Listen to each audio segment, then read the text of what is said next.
I will start as soon as I finish that. Thank you all, everyone, by the way, for coming. And just in case, Karan, if I mess it up, can you also record on your computer, or just in case? But yeah, this is my second time hosting a Zoom event, so I just wanted to make sure I don't mess it up. So first of all, hello everyone. My name is Kiran Bhatt, and I am the moderator for this lovely first event for a reading series called Golchakkar. I'm an Indian American who has lived a little bit all over the world. I've now been to 132 countries. I've traveled extensively for the last decade. And from that life, I wanted to provoke questions of globalization, what it meant to kind of assume a global kind of way of looking at the world. And because I'm of Indian heritage, I'm also extremely drawn to the subcontinent. And I was very curious about what Indians who are more or less born and brought up, or who have really spent their formative years in India, are doing to face art from an Indian context. And so I came to this space called the Chakkar, and I wanted to ask, if I could maybe create a reading series where I interview and provoke Indian artists to talk about globalization, to talk about globality, to talk about globalism in different ways. And so this is a little bit of a passion project for me. And this is our very first event, which I'm super excited for. And I thank, first of all, I have to deeply thank the 4 artists next to me who have come to speak out against a very important issue, which we'll get to shortly.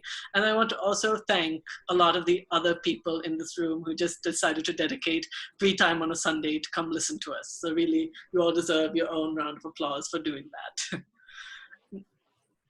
Now, I wanted to set some ground rules before we begin. I would really appreciate it everyone who is not speaking at the moment would please mute their microphone. As you can already tell, we are getting a little bit of side traffic from random people, which will interrupt the event a little bit. So if you are being spoken to, please turn on your microphone. Otherwise, please mute it. If you do have a question, this is a collaborative space and we really want to hear from you. So please come to the chat box. That's where we will answer anything and everything if you have to pose something to us. There are going to be moments during our little talk where I'm going to be asking audience people questions. I'm going to be asking you to ask questions to our very special contributors. But at this particular moment, I think it's important that we try to maintain a decorum of silence. And the other thing is, this is not a space for anything like self-promotion, or this is not a space for I know most of the people in this room, so I know it won't happen. But just generally speaking, please try to engage with the topic, which is, there are 2 major topics. One is climate change and the global element of it, how we are as a global community reacting to it. So if you have questions in relation to that, please ask them, because I'm very curious and I want to hear them. But this is not necessarily the time to talk about your own writing or your own work. I would prefer that to be something maybe you can talk about privately later with the editors or the authors, if later on we choose to go in that direction. Do we have any questions before we begin? Perfect. Karan, do you want to say anything about the Chakkar and what makes it a special space? Not to take too much time, thank you everybody again for coming. Thank you, Kiran, first of all, for organizing this whole event. This is all your brainchild. My name is Kiran Bhatt. I'm the founder and editor of thechakkar.com, and we are very happy to host this very first Golchakkar event. Welcome, first of all, to all the great authors we have here. We have Vinita, Agrawal, we have Sudeep Sen, we have Josephy, Gayatri Chawla. We should start with Vinita. I think you can take us away. Vinita, of course, if you guys don't know, she's an award-winning poet, editor, translator. She's written multiple books, and of course, the subject for today, which is the Open Your Eyes anthology, she has been the editor of it. So, Vinita, let's start with you. Why don't we talk a little bit more about this particular anthology?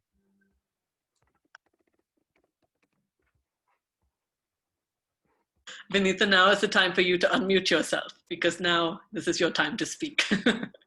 And Thank you for reminding me.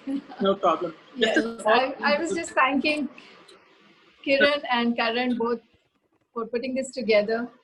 And thank you all for being here. So yes, this book, Open Your Eyes, is an anthology on climate change. It has both poetry and prose, and 63 poets have contributed to it.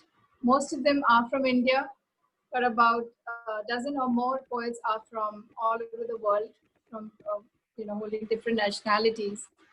And that was the whole purpose, to bring poets globally together to write a book on a subject that is globally very urgent and something that needs our attention and something that literature should now focus more seriously upon.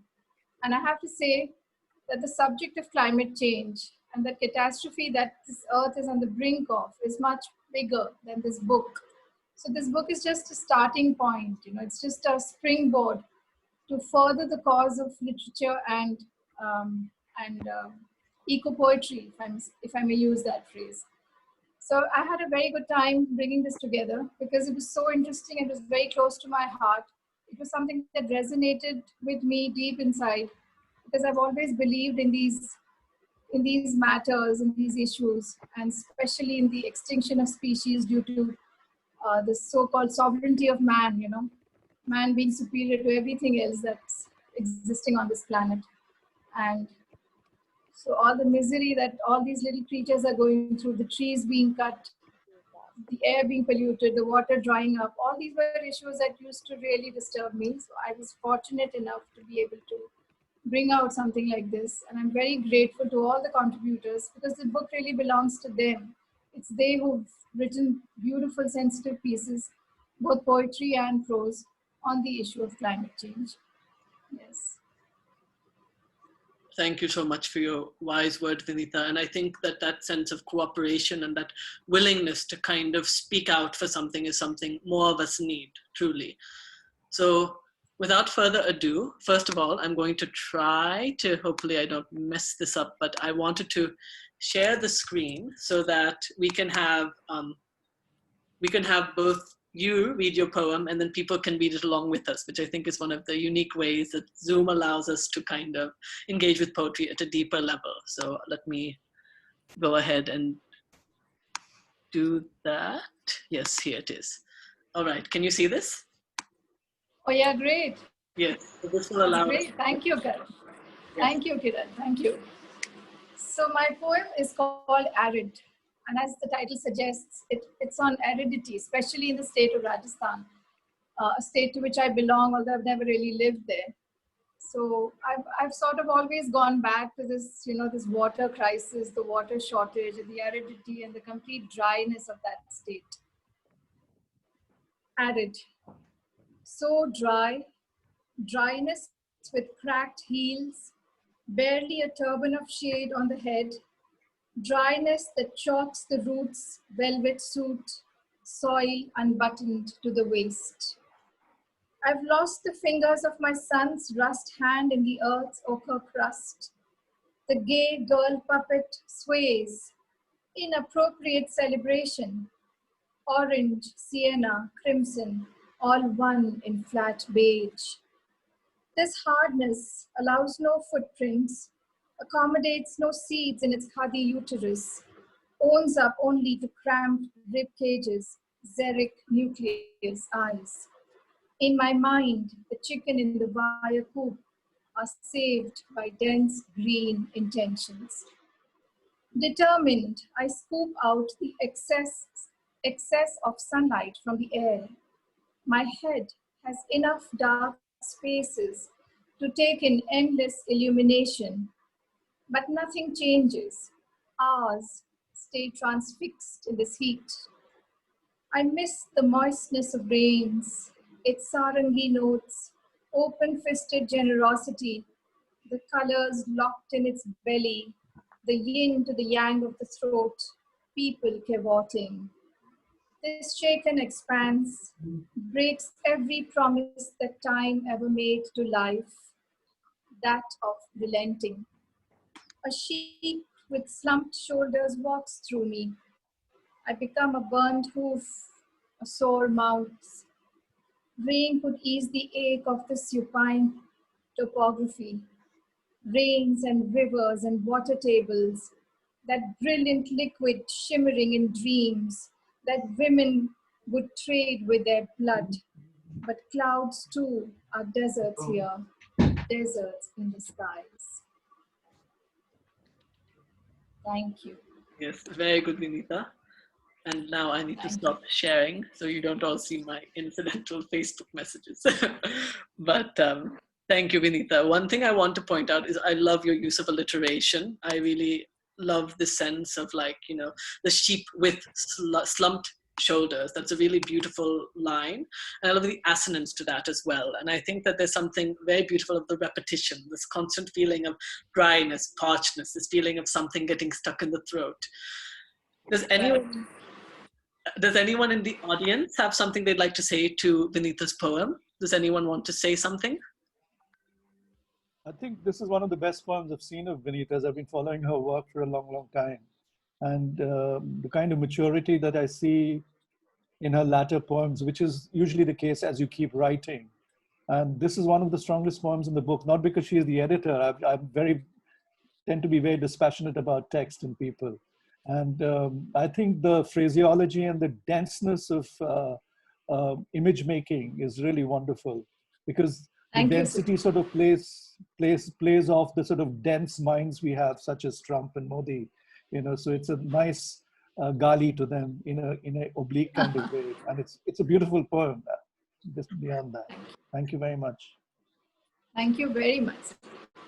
It's interesting that you make a political reference. I didn't really see much of the politics in there, but I can agree with what Sudeep is saying, that I have not read much of your poetry, Vinita, so I'm the wrong person to judge, but I thought it was one of the strongest pieces in the collection. So I had definitely I thought it should have definitely been like one of the ones that I was like, okay, yes, gunning for, because it does really good work with sound and feeling and sensation.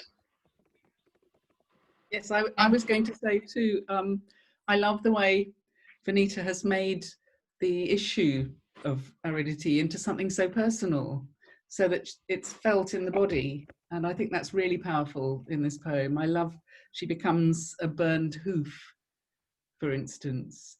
And it's great that it moves from this big issue of no rain into the aridity that we take inside ourselves when things have gone so wrong. So great poem, Vinita. Thank you, Alex. Thank you. Wonderful. Well, from dryness, I want to go towards another type of ecological change. I think that we're seeing a lot happening in our oceans. I think that we're seeing a lot change in our world. So I'd like to invite dear Gayatri to introduce herself and talk a little bit about her poem before she reads out from it. Unmute yourself as well, please. Should I do it for you? Oh, you're unmuted. I've done it, yes. Thank you. Thank you, Karan and Kiran, for inviting me to Chakkar. This is really lovely.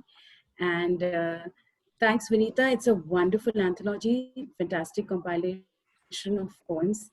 I'm happy to be here. I'm a poet from Mumbai. And a little bit about this poem. It's called Felling. And well, felling has the quintessential statement of death in it. What I've done is I've juxtaposed two images. The first image is of somebody suffering from an illness and close to death. And the second image is the slashing of a tree by an axe. So I've juxtaposed both the images as well as the emotions that go with it. I'll start with reading it. It's called Felling. And I will share my screen. 1 second. And all right, go ahead. Thank you. Maneuver from the tangles of the poppy fields that wrap around you like seaweed, crisscrossing in between your hands, your legs, swaying a childhood dream. Your mouth is the opening of a cave. A cloud of bats circling as if possessed. Your tongue, a sea urchin, guarding a burning secret. Your fingers knitting the clock backwards. The ink runs dry on the paper scroll, untouched, like the dinner tape laid out on the table. Suddenly, I'm dying. Thank you. That one is short but sweet. I mean, one thing that I really like is that this crisscross of image, you know, that you see so many different images and they apply a very different sense of feeling, each one of them. Like you think of a mouth as a cave and then bats coming out of it. You think of like poppy fields, and poppy fields are not something that, you know, I don't think that usually I read of them in poetry, so it's nice to imagine them. You know, I think a little bit of the Opium War, to be honest, but maybe that's the wrong reference. But anyways, one thing that I thought was interesting, Gayatri, before I open it up to other questions, is this "Suddenly I'm Dying." Can you speak to that a little bit more? Where's that coming Yes. from? Yeah. So basically, the poem, as I told you, the first image is about a very close friend who's suffering from an illness, and the second image is of a tree being slashed down by an axe. So both these images, they're connected. They have roots, and both these images are very close to death. So you have the same sadness that you experience when you're losing somebody very close to you to illness, and the same pathos when you see a tree that is felled to just its base trunk. So that's what it is. That's so death is basically what came to my mind when I wrote this particular poem. Yes, and that's interesting, this image of death. Does anyone in the audience want to say something about this use of imagery and this feeling of death and despair?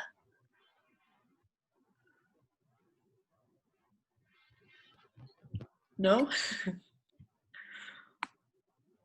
All right, then, well, from death, we talk about the death of an individual to a more cosmic death, which I think Alex's poem does really good, I think, talking about what it means for ecosystems to die and to perish. Alex, would you like to speak a little bit about yourself in your poem? Hello, everyone. Thank you so much, all of you, Vinita, Kiran, Karen, for facilitating this meeting. It's been such a moment of light, really, in this very difficult year to contribute to this. So thank you, thank you. My poem it's about trees. In the part of India where I usually live, part of Italy where I usually live, we have taken to going on tree walks to see the beautiful old trees that have survived in that part of Italy, because trees haven't done so well lately there. There's been quite a bit of cutting down, and there are some very beautiful old trees. And we've been trying to honour those trees. And I got the title of this poem from something I read in the New York Times by a writer called Jim Robbins. The title comes from an article by him that I read, and I thought it was so wonderful. It's an article about the art and science of reading the age rings in trees. And it's about how much information is encoded in the rings of the trees, so that the width of the ring, the colouring of it, the shapes of them too, are like a history of the times that the tree has gone through. And with an oak tree, that could be 400 years of history folded into the rings of the tree. So that's where the poem came from. Wonderful, Alex. So I will start sharing my screen, and I would love for you to start sharing your words. Yeah, there it is.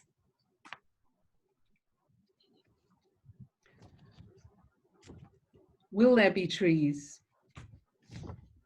Even the stars give up their secrets to the trees. Years blessed by rain broaden to blonde halos in aging trunks. Drought rings cluster, spell danger over and over. Noose cast aside beetlework, tatters of fungal silk. Even the stars lay down secrets in trees. Sun spears earthed to shadow. Will there be oaks to cache inside themselves an archive of our times? Will they nurse proud ridges where they flinched from wildfire? Cypress or pine, can you cocoon spoiled midden, quarantine ill wind, shelter in crazy radii drowned villages, the names of songbirds lost in migration? Who will arrive to find, pressed to some wooden heart, our poison fingerprint? Well, first of all, that was a very interesting decision to say our instead of my, which I think is also maybe something that should have made it to the final poem, because that actually works better in a certain way. But maybe for your next poem. Yes. I had a lot of to and fro between our and my. Actually, this I'm reading because I have the book as PDF at the moment, not in hard copy. I read it from a previous draft, I think, and it should be my poison fingerprint. I had our fingerprint first, and then I thought, no, actually, I think we each need to take into ourselves the responsibility for this catastrophe. It's not just our problem, it is our problem, but it's my problem every day. Yes, I think that's another, I want to get back to that point because I think that's a very interesting one. The point that I want to make is just linguistic. I really liked, again, as well, it's yours, alliteration. I like this idea of sun spears, earth to shadow. I think the idea of sun spears itself is evocative because it brings up different images in your head, and then it goes to shadows, which I think is it's really smart imagery. So I think that your use of imagery is also very strong. Thank you. Does anyone have something they'd like to say to Alex's poem? I agree with Kiran, actually. You know, the lines are really, really strong. The images are really terrific. Fungal silk. Well, I have to read the poem again. That phrase of fungal silk. Beautiful, beautiful. But the fact that, you know, the my part and the our part is kind of important, because my takes ownership, which we all should do, of the climate change and the sort of situation that is around. So I think the my works really, really well. But also the first line, you have these capitals. Are they the name of the books? That was something I want to ask you as well. That was going to be my... I was wondering why some of the words are in capitals. So I assume that they are titles of books or articles you've read. Even the stars give up their secrets to the trees is the title of the article that I read. Ah, okay. That's what I thought. So I put it slightly differently. And it's lovely to see words like radii, you know. I mean, just when two eyes sit next to each other, you know, the eyes go there because of the unusual spellings of the word. And of course, the circumference and the radii, the diameter of the tree you're talking about, when you're talking about the cross-section of the tree. It's beautifully done, really beautifully done. To revisit it again. Thank you. Thank you, Sudeep. Wonderful. Yes, I want to ask that same question about the capitalization, because it was something a little curious to me too. Does anyone else have anything they want to say to Alex's poem? Oh, I just want to, I missed one thing. Sorry, quickly, I want to just say that Gayatri's background is the best art-directed Zoom set I've seen. I agree with you. And even her clothes are completely toned. Yeah, the clothes are matching. Every vase is in the right place. There's candles, whatever. You know. My goodness, I wish one prepares so beautifully. Coming back to Alex's poem, I thought this line was stirring. It was touching, very moving. Will they nurse proud ridges where they flinched from wildfire? When she talks about the rings and the archive of our times, will they nurse proud ridges where they flinched from wildfire? That really stood out for me in Alex's poem. You can actually see that inside the trunk of a tree that has been near fire. The rings become kind of scarred. Oh, there are scars inside the trunk. Oh my goodness. Yes, and I think it's interesting that Alex's poem has also really brought out a lot of messages by people. Oh, thank you, Sharmaji. Thank you for coming. But the other thing is that, like so many people are really talking about this use of imagery and this cosmic feel. So it's really nice that Alex's poem seems to be really speaking to people, which is very good. So I'm really thrilled. Yes. But everyone's it's been excellent. So it's just a matter of maybe some people just felt like starting to talk now as we're getting more interactive. But So on that note, I think we can start the most consummate poem, which I think, you know, when I read your poem, Sudeep, I literally like highlighted so many lines, like non-stop highlighting was going on. So, and knowing your level of stature, it does not surprise me. But can you please just briefly speak about yourself and what caused you to write this poem?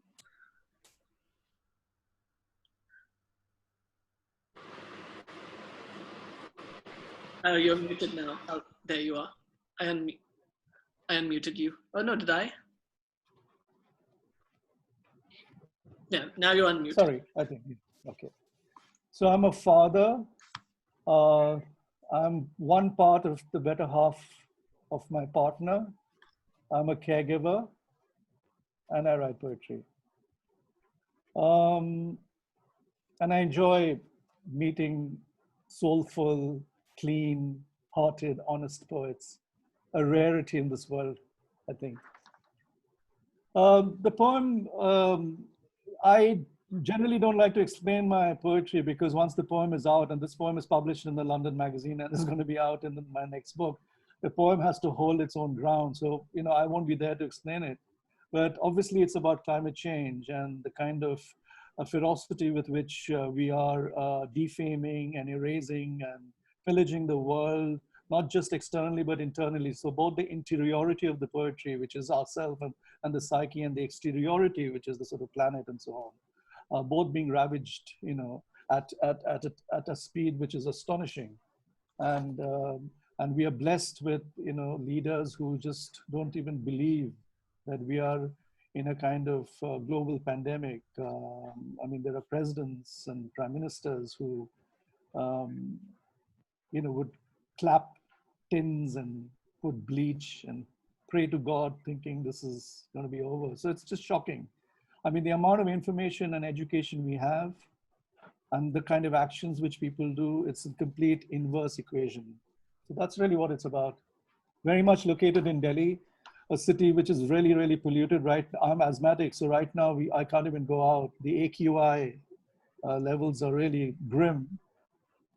So it's a city, it's a poem based in Delhi, but it's a global poem. Yes, and I could, you know, it's interesting that you make that reference to air pollution because I thought with all the COVID stuff, it was getting better. At least that's what the early reports were saying. So it's grim news that even, but, well, I guess now India's gone back a little bit back to normal. So it's a little different, but I guess it shows that things are a little bit cyclical in ways we don't always like.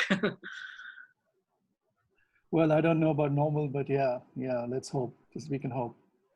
So congratulations, Vinita. It's a wonderful, wonderful anthology, really important one. And someone else approves at the back as well, a child. Disembodied. My body carved from abandoned bricks of a ruined temple, from minaret shards of an old mosque, from slate remnants of a medieval church apse, from soil tilled by my ancestors. My bones don't fit together correctly as they should. The searing ultraviolet light from Aurora Borealis patches and etch corrects my orientation. Magnetic pulses prove potent. My flesh, sculpted from fruits of the tropics, blood from coconut water, skin colored by brown bark of Indian teak, my lungs fueled by Delhi's insidious toxic air, echo asthmatic sounds of a new vinyl dub remix. A universe where radiation germinates from human follies, where contamination persists from mistrust, where pleasures of sex are merely a sport, where everything is ambition, everything is desire, everything is nothing, nothing and everything. White light everywhere, but no one can recognize its hue. No one knows that there is color in it, all possible colors. Body worshipped not for its blessings, but its contours, artificial shape shaped by Nautilus, skin moistened by L'Oreal and not by season's first rains, skeleton strength not shaped by earthquakes or slow molded by fearless forest fires. Ice caps are rapidly melting, too fast to arrest glacial slide. In the near future, there will be no water left, or too much water that is undrinkable, excess water that will drown us all. Disembodied floats afloat like Noah's Ark. No GPS, no pole star navigation, no fossil fuel to burn away, just maps with empty grids and names of places that might exist. Already, there is too much traffic on the road. Unpeopled, hollow hells without brakes swerve about, directionless, looking for an elusive compass.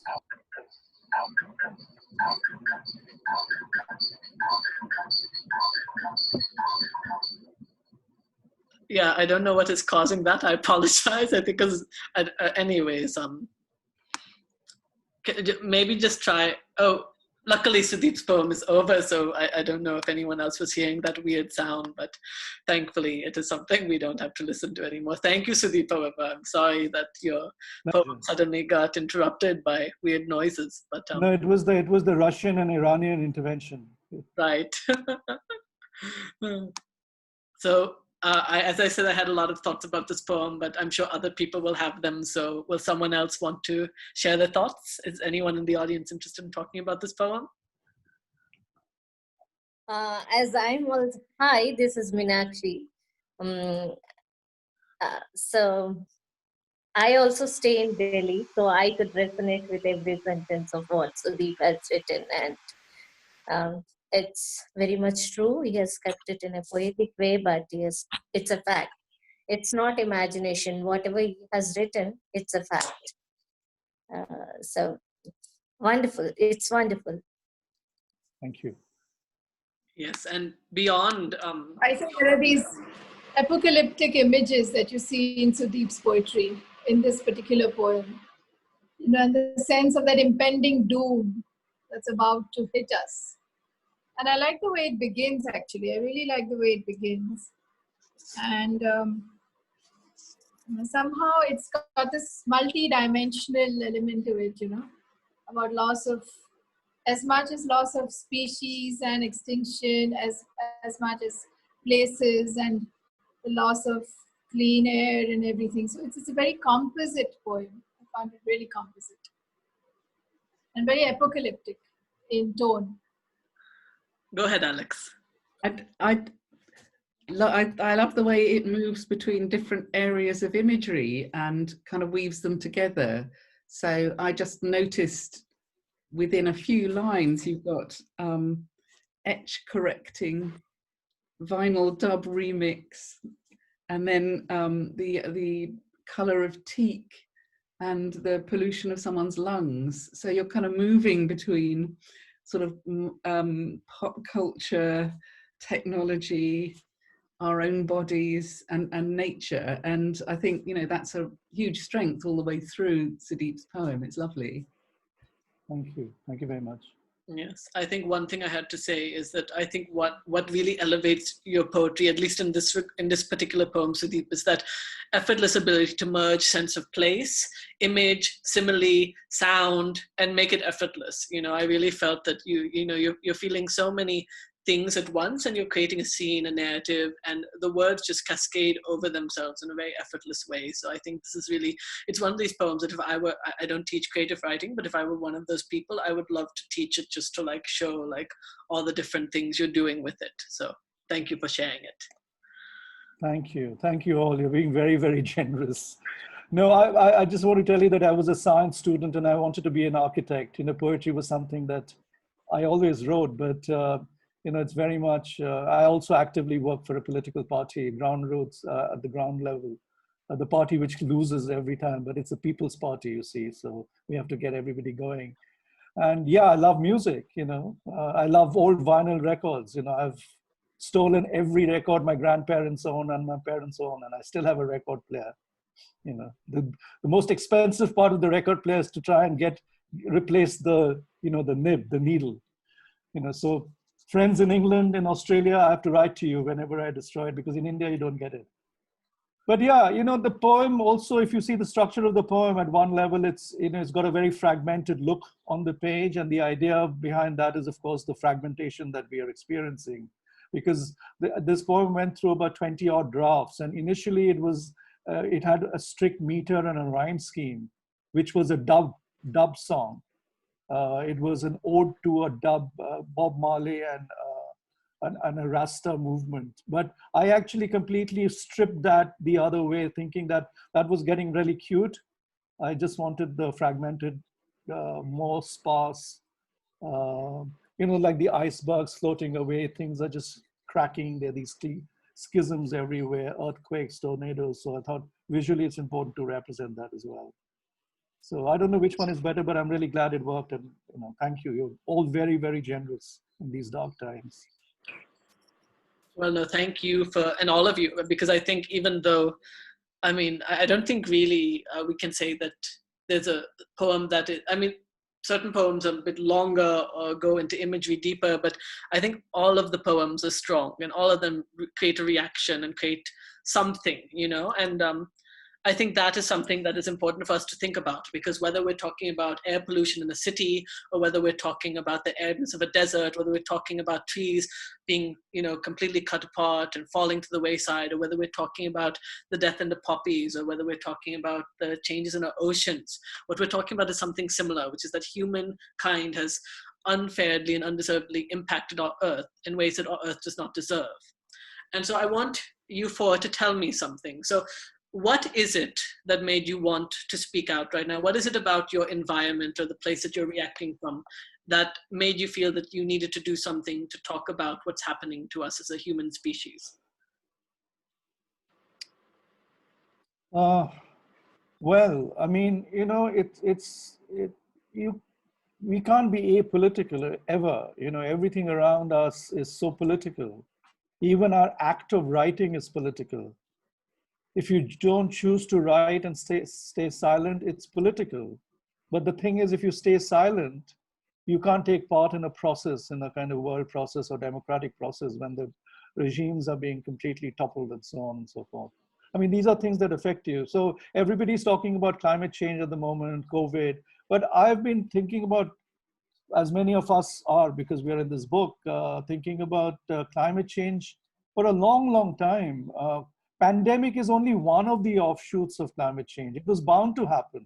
There'll be more viruses being let loose. The way the temperature changes are happening, the methane gases are coming out from somewhere.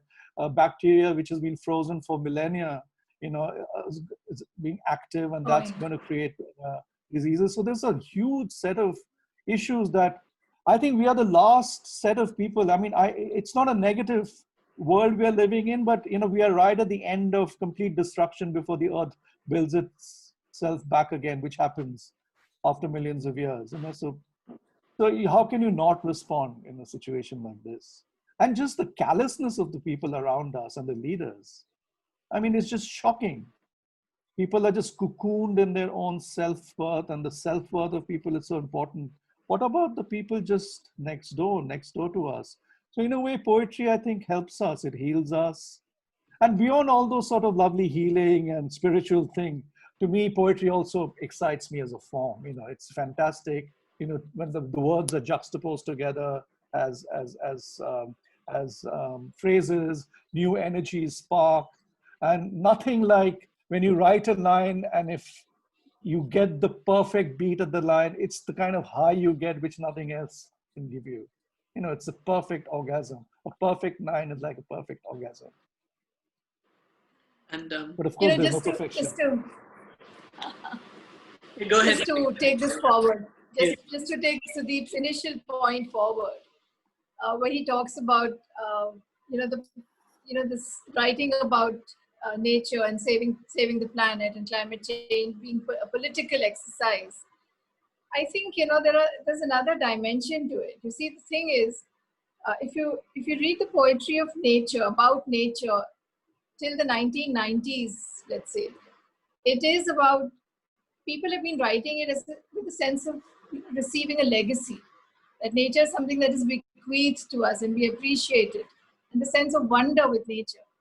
But all the poetry about nature after the 1990s, and at least since the millennia began, it's with this sense of loss. It's with the sense of trying to reclaim what has been lost. And a sense of search. Where is all that you've been talking about in poetry for years? Where is all that? I don't see that anymore. And there, I think we also need to bring in this whole dimension of capitalism, because capitalism is a real villain. While a free and fair economy is a very happy subject and everybody wants to be a part of it, but capitalism is not free and fair anymore. It's been exploiting our resources. Our resources are finite. They're disappearing. They're disappearing at the cost of extinction of species, extinction of trees and plant varieties. So I think this is sort of hurt writers and poets and any creative person. And I think that is where all of us come from, with this deep sensitivity to bring out and talk about these things and at least create a sense of awareness. And while we may not be able to do anything other than just create an awareness about the issue, I think what we can really do is to focus and bring the limelight to the subject itself, which the activists and the ecologists are doing a great job at. No, I completely agree, Vinita. You must visit a couple of these websites which are now very, very popular. One is called the Third Pole, where artists, writers, scientists, and educationists, they all come together and talk about it as a collective issue. That's what's important. Yes. We can't be living in silos. So Exactly. I agree with Vinita about that there has been a change in the way poets talk about nature, because there's a long tradition of writing about nature, of drawing on nature. I think Gayatri may have said earlier, actually, as a source of sustenance, really, for poetry and for creativity. And we can't do that now without this huge sense of loss and shame as well about what has been happening to nature. So we can't not write about it, really. And I think we have to bear witness to what's happening, not almost because of a political commitment, although that should be there too, but there's no other way to come at it now. I always, if I write about anything in nature, I know I'm part of nature, and at the moment I'm a really destructive aspect of nature, and that needs to be confronted and addressed. That's where that my and our conflict came in my poem, because I ended up thinking, I have to bear responsibility too. Capitalism has caused this, and I'm still letting this happen every day of my life. I just wrote it in the chat, but that's a beautiful thought, Alex. I mean, I think that that's also something that no matter how much we want to pretend that this is not, I mean, we all contribute to it, for better, for worse. Even as we're sitting here, having the lights on and doing our simple things, we're slowly causing the earth to die. And that conflict of wanting to sustain ourselves, but also having to steal from some other life force, it's a very strong conflict, I think, for some of us at least. But Gayatri, you've not talked enough, so I feel like I definitely want to get you now to give your opinion. Yes, so basically, we're not living in a vacuum. We're definitely living in an ecosystem, in an environment. So it's, we cannot ignore what's happening around us. The way the temperature has been spiking, there's going to be a spike in the temperature even further. That's what I read, that it's going to spike up by 4 degrees Celsius. And it's and havoc in our lives, because earlier I remember, Bombay would have its chilly winters. We did have a winter, and now it's just a hot, humid weather that Bombay has. it's just known for its hot humidity. And so you cannot ignore all of this, you have to, as poets, of course, be aware of it and bring that awareness. When you come out with a collective like this with 65, people do stand up, they have a look at it, and they eventually people take action, maybe in small minuscule steps, but they do take an action, and that's important. Of course, if you are as doing things as a group, you need to look at what you're doing at a personal level in your society. It all starts from your home, whether you're taking these steps, small steps, but they make a bigger change in your life. And I guess now with the pandemic, people have started realizing that, yes, nature is important. We need to respect our ecosystem. So changes are happening, very small changes, but they are there. And when you come up with a, anthology like this, people do take notice. So with our writing, I think we have the strength to protect our planet Earth, and that's what we should do. It's the need of the hour. It's very much needed, and we must take those steps. Like the other day, I was in a traffic jam, and I saw just a campaign bus saying no mask, no entry. So some things like this. I mean, there need to be social messages that need to be broadcasted. And that is done at a school level, where you're told to plant more trees, seeds are given, their mochas are done, all of that is done. But this is in India, at least, it's done at a very minuscule level. So we need to act fast, and that's why I guess Open Your Eyes is the right caption and the right thing we need to do. So that's what I like to say. Yes, thank you for your commentary. I mean, I think that actually leads very well into what I wanted to say now as well, or ask rather. So Gayatri, I'll ask you to start because I want to make sure that you get more time to speak. I would like you to tell me, do you feel that India is doing enough for the world in terms of climate change or ecological activism? And if not, what are some more active things that you wish your government would do? Well, like I just said, there might, of course, there might be some measures being taken, but it's done at they're just baby steps. And we have with the temperature soaring, etc., and all these other environment problems, we have a very big issue to deal with. And I don't think so much has been done by the government. I think people need to be educated, even if people even if they know about it, they still need to be educated further as to what changes they can do as an individual, as a society.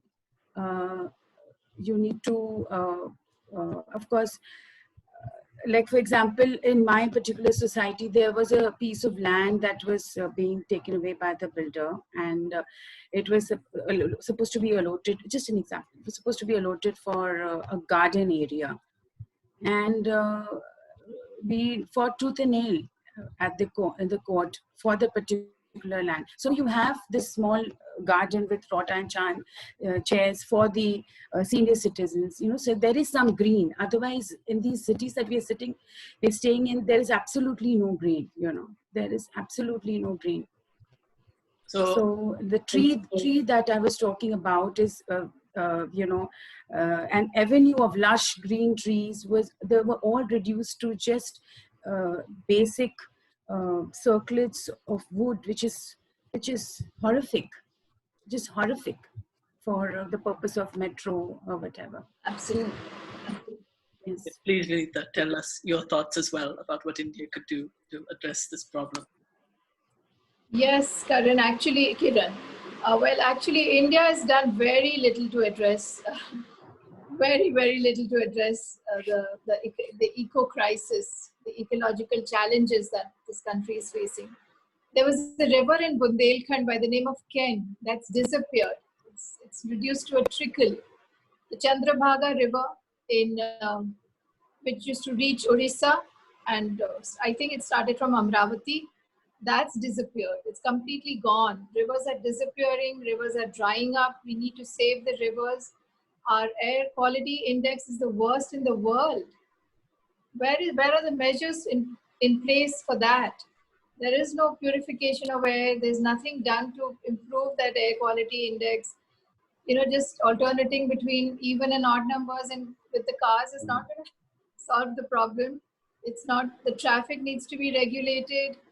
The industrial waste needs to be controlled. Its disposal needs to be regulated.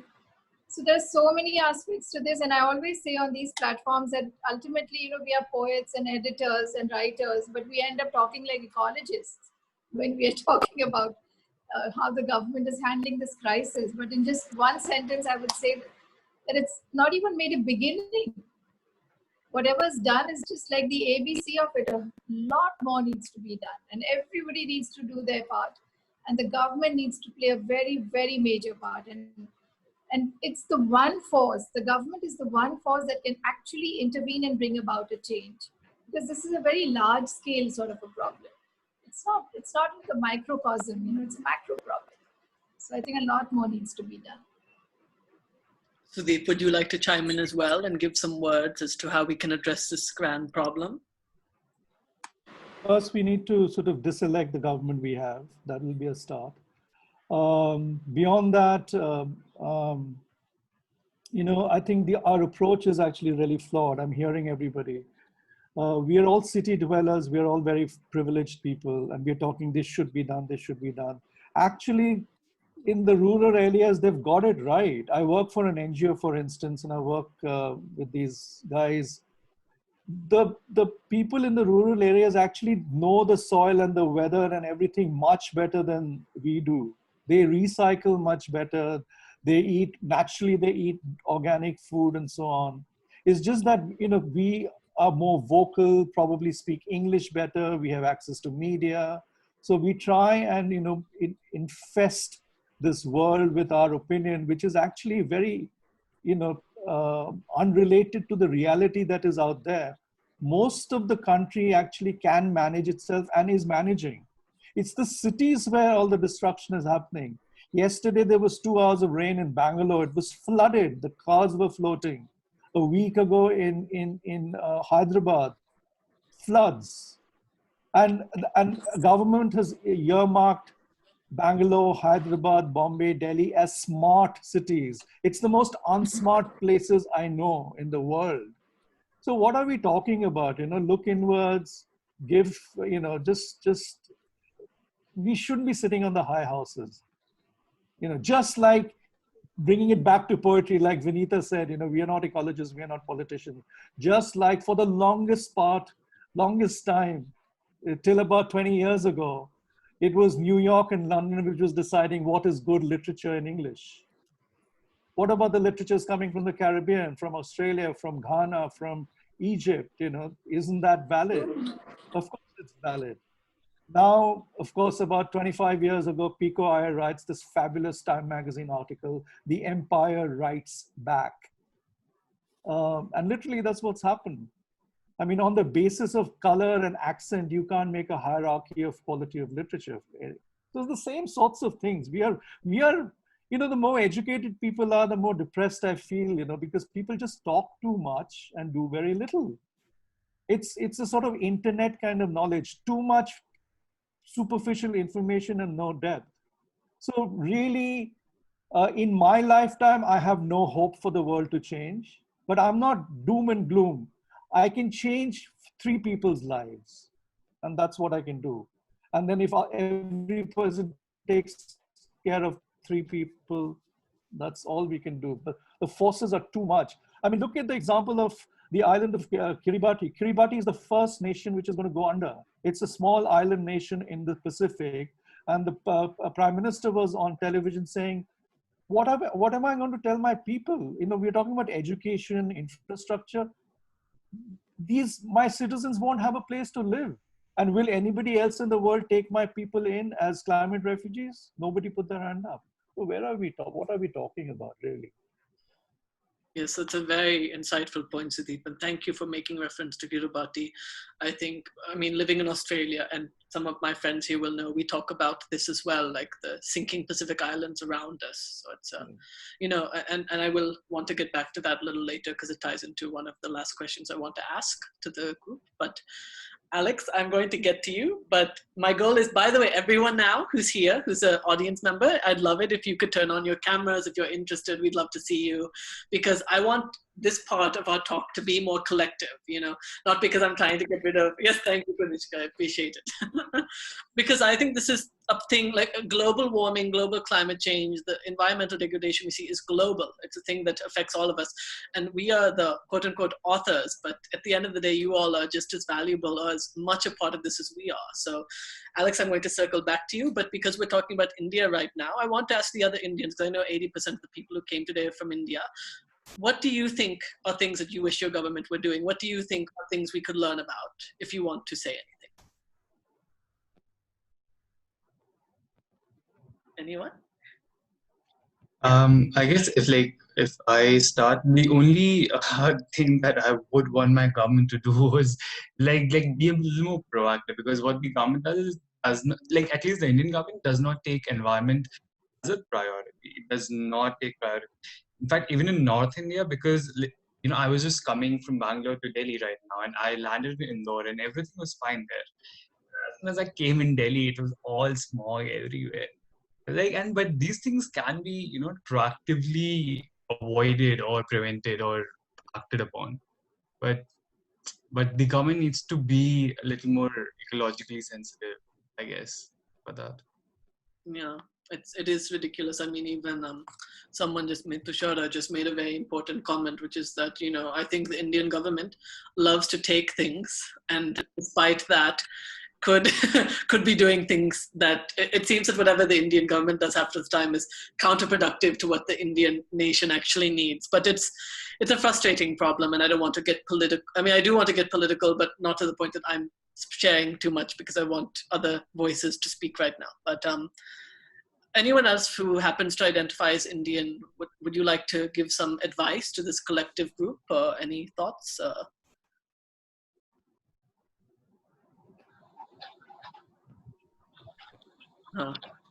Appa, are you going to say something? No, I just joined. You can turn that off. Done? That's my father. Yeah, put it on. I'll put it on mute for you. Thank you for coming, though. But just in the nick of time. But anyways, all right then, if no one else from India, and if you do have some comments, please chuck them down there, because we'd love to hear them. Now let me circle back to Alex, and let's talk about the United Kingdom, which is very far from 99% of us. Okay, what do you think the United Kingdom is doing, Alex, or what could it be doing better? It is far, isn't it? I mean, I don't think the issues are so different, really, are they? It's hugely about priorities. The UK actually declared a climate emergency in 2019, the year before this pandemic. But what are we actually doing? And there's a lot of kind of wallpaper going on. There are, there's support for some environmentally friendly schemes, like increasing the amount of electric cars, decreasing the amount of traffic in city centres with traffic-free zones and low emission zones and so on. There's a little bit of support for alternative forms of energy, but it's so small. It's so small that, it's not made a central priority, and yet we say that we understand we are in a situation of emergency. So it's just tinkering at the edges, really. And I agree with Sudeep. I think we need a government that will prioritise the issue of what we're doing to our planet. We'll put it centrally and support people to cope with the very large changes we all need to make, because we all need to change our lives radically. And I think we saw some of that happening here in the pandemic. I was locked down in London for the big lockdown we had earlier this year. And air quality in the capital increased massively during the lockdown. And people started to become quite optimistic saying, look, we can live without driving our cars in and out of the city centre all the time. We can open roads to bicycles. For instance, one of the roads just in my area here was closed to traffic, and children came out to play in the road, and children's hopscotch pitches were painted onto that road. People cycled through going to work. The area looked very different. And there was a campaign when the lockdown ended, let's keep that road closed and do some more of this. But other people campaigned against it. The road is open again, the traffic has built up again, and the air pollution has come back very quickly. So I think we had a little glimpse of how we could be different. That's just one small corner of it, really, earlier in this pandemic. And that needs to be taken on. It's not prioritized at the moment. I mean, I could go on, there are so many issues and areas, aren't there? There are small initiatives against the use of plastics in this country, which I feel very passionately about. You know, we wrap everything endlessly and unnecessarily in layers of plastic and then cast it away. And where does it go? We don't even put it into our own landfill. We export this immortal, hideous waste to other areas of the globe where it is killing creatures we don't have to see. I mean, I feel very strongly that it needs a huge change to address these issues, and we're not doing it at the moment. We need to do so much more. Thank you, Alex. I think that I'll stop. I could go on, but I'll stop. Sorry, I have to cut you off a little bit. But, you know, I think that one thing you said, though, is really important in the sense of the interconnectivity of our problems, even if, like, again, 80% of us are either from India or of Indian heritage, and you're in the UK, like, a lot of the things we have to face are connected. You know, we tend to parcel pieces of lands into nations and call them, you know, this is this, this is that. But in reality, we exist in a wide ecosystem that is much deeper and bigger than any of us. And when we parcel these lands into these narratives, they give us something for our egos or a sense of collective identities, but they do more damage to our earth, because our earth has collective problems that if we're able to stand up as one humanity, one race, and try to kind of work towards, we could maybe reach results. But instead we have to kind of muck and mur through the problems of these interfaces, which kind of... I agree with you so strongly there, Kiran. And unfortunately, our country is pulling itself back into an even... All of the world countries are, it's not just yours. I think everyone who's I know the nationalities of almost everyone here, and I can tell you that all of us are in regressive countries. So what can be done? We have to keep talking about it. That's why why events like this are happening, where we're talking and we're learning from each other. And I want to just, before we'll have to start wrapping up because we're going over time actually, but I do know that some of you, again, I know the nationalities of everyone here. If some of you are from Australia, the Philippines, Indonesia, Malaysia, and I was just wondering if you want to speak out on behalf of your, not necessarily your country, but if you want to speak out of a frustration or feeling that you're having, that you wish that your country was redressing.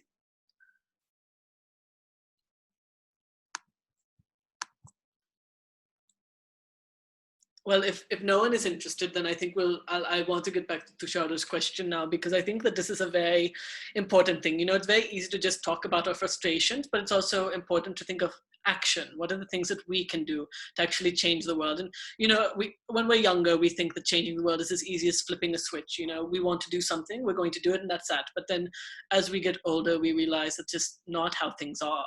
So for anyone who wants to answer this question, I mean, I think mostly it'll be through poetry, because most of us are writers of some sort. Like, how do you feel is the space, or what do you feel is the space for poetry to confront these issues? Or how can poetry confront these issues in ways that we normally cannot? So maybe I'll give you an example which actually directly affected. I'll give you an example which directly affected this situation. So I write for various newspapers, and one of them asked me to write an op-ed page essay on the pandemic and how we are coping and so on and so forth. And, you know, I just told myself that, you know, of course one can produce 1,000 words or 1,500 words, but really so many people are doing and pontificating about the same sort of thing. And eventually I wrote a poem and I sent it to the editor saying, I know you guys never publish poetry. I'm happy to give you the feedback for the writing, but I think I've only come up with a poem really that, and to my utter surprise, they printed the poem on the editorial page. And it went viral. And the editor then tells me the number of poetry submissions they got after that, they couldn't deal with it. But the fact is it resonated, because poetry, it was called Love in the Time of Corona, sorry, Love in the Time of Corona. And then since then, so many newspapers, including Guardian and so on, have picked it up and translated it. It's in Italian and French and German and so on, because in a daily, when we wake up in the morning and we are confronted with all the news, a poem actually can make a big difference because it's sparse, it's to the point. And somewhere along the line, I think people are fairly still want poetry in their lives, which is gone. So that was one of the small ways I thought I could deal with it. Now I only write poetry instead of journalism. Of course, most people are not going to carry it, but I said, hey, at least that's one way. The other point I just want to make is, start with ourselves. What has happened is, this links back to what Vinita was saying about the capitalism. It's huge. The pandemic and the climate change has brought in another set of commercial misdeeds. The sanitizer industry has gone up. The mask industry has gone up. Air purifiers are being sold. I mean, we don't need any of it, really. All we need is a clean soap, homemade cloth to put but we are falling for it, not to the point that people have designer masks. They have color-coded masks to dress with their outfit. And these are intelligent friends of mine. And I say, what is going on? I put my hands up really at the end of the day. People want to consume and be part of any fashion. So Kiran, so yes, and I just want to say we need to start wrapping up. So whoever is going to speak last, which I think is going to be Vinita, sorry, Alex and Gayatri, but we're starting to. And unless you have something extremely urgent or pressing to say, then I would love to hear it. But Vinita, if you don't mind, please go ahead. I'm going to be really brief. So we had a launch of this book, Open Your Eyes, at Prithvi, Pen at Prithvi, and Ruth was on the panel there. And she quoted, she told me one thing, there was a similar question that, can poetry really save the earth? And Ruth said that poetry is a witness, and that's enough. It makes you aware of what's happening. It gives you that sense of, that connection between what is reality and what are the poets commenting on.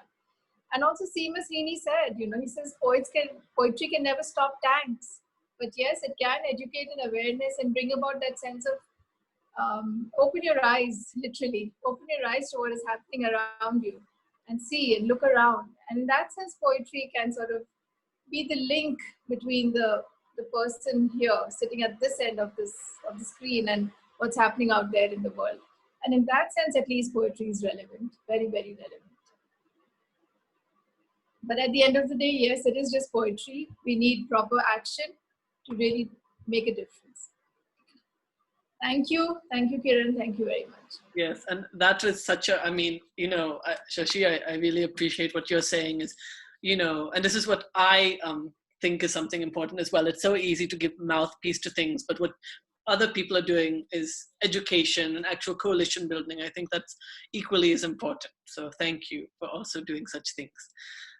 I think that I feel really bad for Alex and Gayatri because I wanted you all to say something, but I felt like Vinita's point wrapped it up so well that it's, maybe if you two want to just write something in the chat, or conversely, if you want to, get in touch, and I also send links to your writings and your thoughts and all that, we'd love to have it as well, just so other people can peruse your work. But for now, I think that it's starting to, we've done it for an hour and a half now, and we're planning for 45 minutes, which also speaks to the testament of the quality of the session as well. I think there's something that was really the education level of our session was very high, and I'm very happy that we got over 30 people to come, and I'm really honored that so many of you all came, because it really makes me happy as well. And I do want to stress that Golchakkar is going to be a recurring series that will be happening monthly, and we would really love it if you all continue to come to our space, because we're going to continue to profile artists, particularly of Indian heritage or origin, how they're trying to speak towards the narratives of globalization or what's happening to our world. And I think Karan also had some things he'd like to say about that.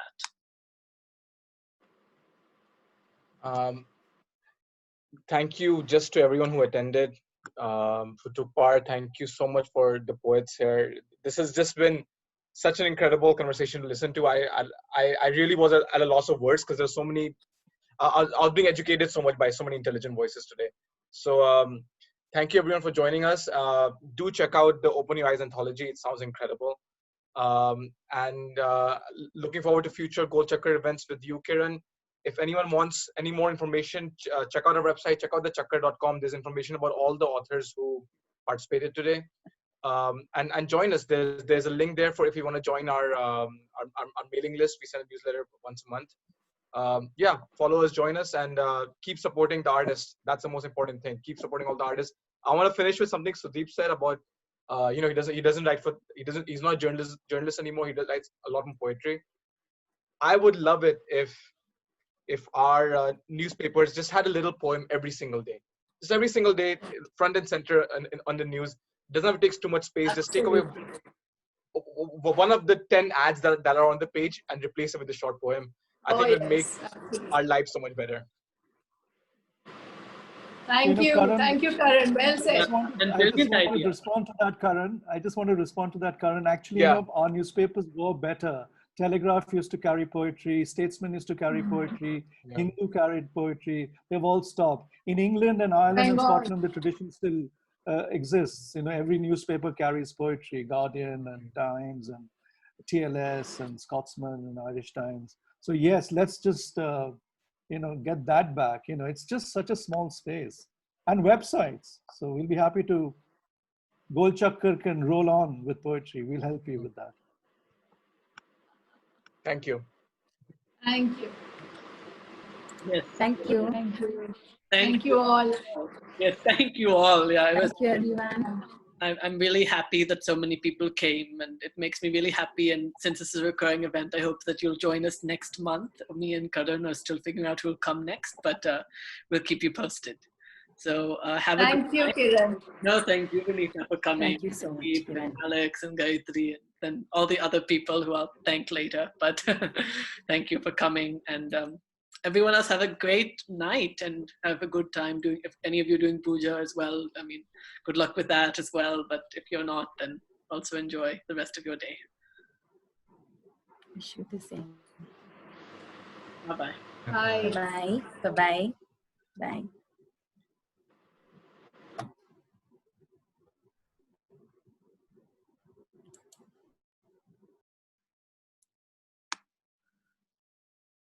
Thank you all for coming, though. Really, I appreciate it.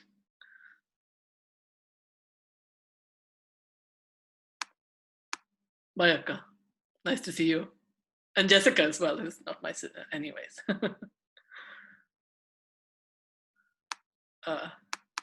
I'll end the session if you don't mind.